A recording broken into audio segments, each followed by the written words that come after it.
ಬೆಂಗಳೂರಿನ ಎಸ್ಐಆರ್ ಪ್ರಕ್ರಿಯೆಗೆ ಹೊಸ ಗೈಡ್ಲೈನ್ಸ್ ಪ್ರಕಟವಾಗಿದೆ. ಕೇಂದ್ರ ಚುನಾವಣಾ ಆಯೋಗ ಭೇಟಿಯ ಬಳಿಕ ಹೊಸ ಸೂಚನೆ ಈಗ ಹೊರಬಿದ್ದಿರುವಂತದ್ದು.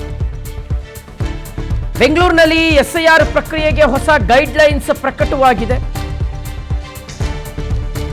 ಕೇಂದ್ರ ಚುನಾವಣಾ ಆಯೋಗ ಭೇಟಿಯ ಬಳಿಕ ಸೂಚನೆ ಹೊರಬಿದ್ದಿದೆ. ಪಾರದರ್ಶಕತೆಯನ್ನು ಹೆಚ್ಚಿಸೋದಕ್ಕೆ ಚುನಾವಣಾ ಆಯೋಗ ನಿರ್ದೇಶನವನ್ನ ಕೊಟ್ಟಿದೆ. ಹೊಸ ಗೈಡ್ಲೈನ್ಸ್ ಈಗ ಪ್ರಕಟವಾಗಿರುವಂಥದ್ದು. ಸೊ ಏನದು ಹೊಸ ಗೈಡ್ಲೈನ್ಸ್, ಒಂದೊಂದಾಗಿ ಮುಂದಿನ ಹಂತಗಳಲ್ಲಿ ನೋಡ್ತಾ ಹೋಗೋಣ. ಒಂದು, ಎಸ್ಐಆರ್ಗಿರ್ತಕ್ಕಂಥ ಹೊಸ ಗೈಡ್ಲೈನ್ಸು, ಸ್ಥಳಾಂತರಗೊಂಡ ಮತದಾರರಿಗೆ ಫಾರ್ಮ್ 6 ವಿತರಣೆ ಕಡ್ಡಾಯ.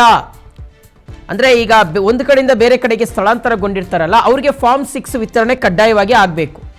ಹೊಸ ವಿಳಾಸದಲ್ಲಿ ಮತದಾರರ ಪಟ್ಟಿಗೆ ಹೆಸರು ಸೇರ್ಪಡೆಗೆ ಸೂಚನೆ ಕೊಟ್ಟಿದ್ದಾರೆ. ಅಂದರೆ ಈಗ ಒಂದು ಏರಿಯಾಯಿಂದ ಇನ್ನೊಂದು ಏರಿಯಾಗೆ ಏನಾದರೂ ಇವರು ಶಿಫ್ಟ್ ಆದರೂ, ಮನೆ ಶಿಫ್ಟ್ ಮಾಡ್ಕೊಂಡು ಹೋದ್ರು ಅಂದರೆ ಹಳೆ ಏರಿಯಾದ ಮತದಾರರ ಪಟ್ಟಿಯಲ್ಲೇ ಅದನ್ನು ಕಂಟಿನ್ಯೂ ಮಾಡೋದಲ್ಲ.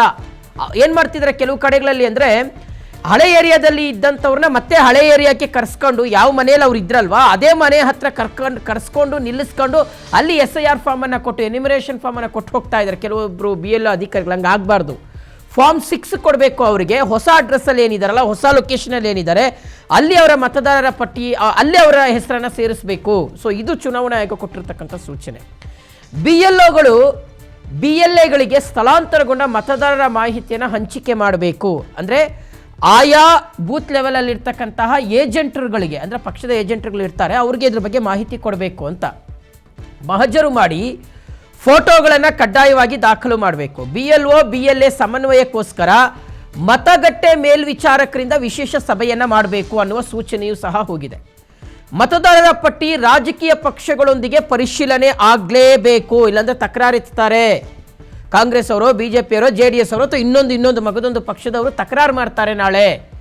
ಹೀಗಾಗಿ ಎಲ್ಲ BLAಗಳ ಜೊತೆಗೆ, ಅಂದರೆ ಆಯಾ ಪಕ್ಷಗಳ ಪ್ರತಿನಿಧಿಗಳ ಜೊತೆಗೆ, ಏಜೆಂಟರುಗಳ ಜೊತೆಗೆ ಸಮನ್ವಯತೆಯನ್ನು ಸಾಧಿಸ್ಕೊಳ್ಬೇಕು. ಅಗತ್ಯ ಪ್ರಮಾಣದಲ್ಲಿ ಫಾರ್ಮ್ 6 ಲಭ್ಯವಾಗುವಂತೆ ಕ್ರಮ ಕೈಗೊಳ್ಳಬೇಕು. SIR ಪ್ರಕ್ರಿಯೆಯಲ್ಲಿ ಪಾರದರ್ಶಕತೆಯನ್ನು ಕಾಯ್ದುಕೊಳ್ಬೇಕು ಅಂತ ಚುನಾವಣಾ ಆಯೋಗ ಖಡಕ್ ಆಗಿ ಸೂಚನೆಯನ್ನು ಕೊಟ್ಟಿದೆ. ಇದರ ಜೊತೆಗೆ ಒಂದು 34 BLOಗಳಿಗೆ ನೋಟಿಸ್ ಹೋಗಿದೆ. ಅನ್ಬುಕುಮಾರ್ ಅವರು ನೋಟಿಸ್ ಕೊಟ್ಟಿದ್ದಾರೆ. ಆಮೇಲೆ ಮಸೀದಿಯಲ್ಲಿ ಕುತ್ಕೊಂಡು, ದೇವಸ್ಥಾನದಲ್ಲಿ ಕುತ್ಕೊಂಡು, ಚರ್ಚ್ಗಳಲ್ಲಿ ಕುತ್ಕೊಂಡು, ಯಾವುದೋ ಸಮುದಾಯ ಭವನಗಳಲ್ಲಿ ಕುತ್ಕೊಂಡು, ಮ್ಯಾರೇಜ್ ಹಾಲ್ಗಳಲ್ಲಿ, ಚೌಟ್ರಿಗಳಲ್ಲಿ ಕುತ್ಕೊಂಡು ನೀವು SIR ಮಾಡೋದಲ್ಲ. ಮನೆ ಮನೆಗೆ ಹೋಗಿ SIR ಪ್ರಕ್ರಿಯೆನ ಮುಗಿಸ್ಬೇಕು. 3 ಸಲ ಹೋಗಬೇಕು. 3 ಸಲ ಹೋದ ಮೇಲೇ ಸ್ಟಿಕ್ಕರ್ ಅಂಟಿಸ್ಬೇಕು, ರೆಡ್ ಸ್ಟಿಕ್ಕರು. ಸೊ ಈ ರೀತಿಯಾಗಿ ಒಂದಷ್ಟು ರೂಲ್ಸ್ ಆ್ಯಂಡ್ ರೆಗ್ಯುಲೇಷನ್ಸನ್ನು, ಗೈಡ್ಲೈನ್ಸನ್ನು ಚುನಾವಣಾ ಆಯೋಗ ಕೊಟ್ಟಿದೆ.